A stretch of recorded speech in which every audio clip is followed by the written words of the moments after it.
घर का राज। आरिफ 7 साल का एक चसत वाव चालाक लड़का था जो हर वक्त बातूनी रहता।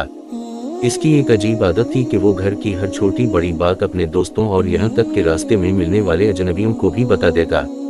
इसकी अम्मी हमेशा कहती, बेटा घर की बातें बाहर नहीं बताया करते, मगर आरिफ एक कान से सुनता और दूसरे से निकाल देता। एक दिन उसके वालिद दफ्तर से एक खूबसूरत गोल्डन वॉच लेकर आए। ये घड़ी न सिर्फ कीमती थी बल्कि खानदानी वर्से का हिस्सा भी थी।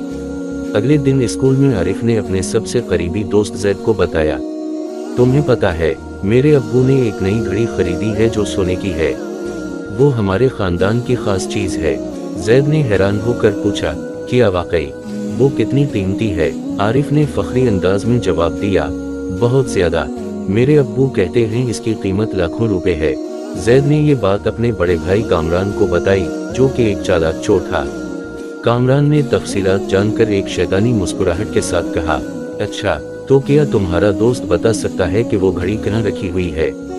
जैद ने मासूमियत से जवाब दिया, वो तो अपने वालिद के कमरे के अलमारी में रखी है, आरिफ ने बताया था। अगली रात जब पूरा घराना गहरी नींद में था, कामरान चुपके से दीवार फलांग कर घर में दाखिल हुआ। वो बिल्कुल इस कमरे में गया जिसका आरिफ ने जिक्र किया था। अलमारी को तोड़कर उसने न सिर्फ घड़ी चुराई बल्कि घर से कीमती जेवरात और नकदी भी ले गया। सुबह जब आरिफ के वालिद ने अपना कमरा खोला तो अलमारी खुली हुई थी। अरे ये क्या हवा?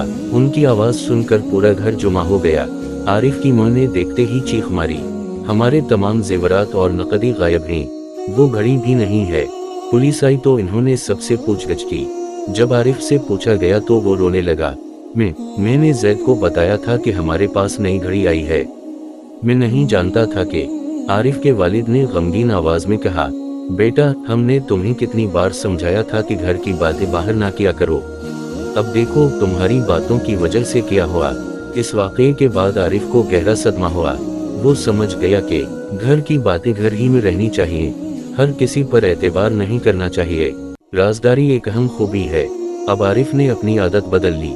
वो घर के मामलात पर खामोश रहता, दोस्तों से सिर्फ आम बातें करता, अपने वालिदैन की हिदायत पर अमल करता। कुछ हफ्तों बाद पुलिस ने चोर को पकड़ लिया और कुछ सामान वापस मिल गया। आरिफ के वालिद ने उसे गले लगाते हुए कहा, बेटा गलतियां सबसे होती हैं, तुमने अपनी गलती से सबक सीख लिया, यही अहम बात है। घर की बातें घर के अंदर रहें, अजनबियों से घर के बारे में बात ना करें, वालिदैन की नसीहतें हमेशा याद रखें। राज की हिफाजत, घर की हिफाजत।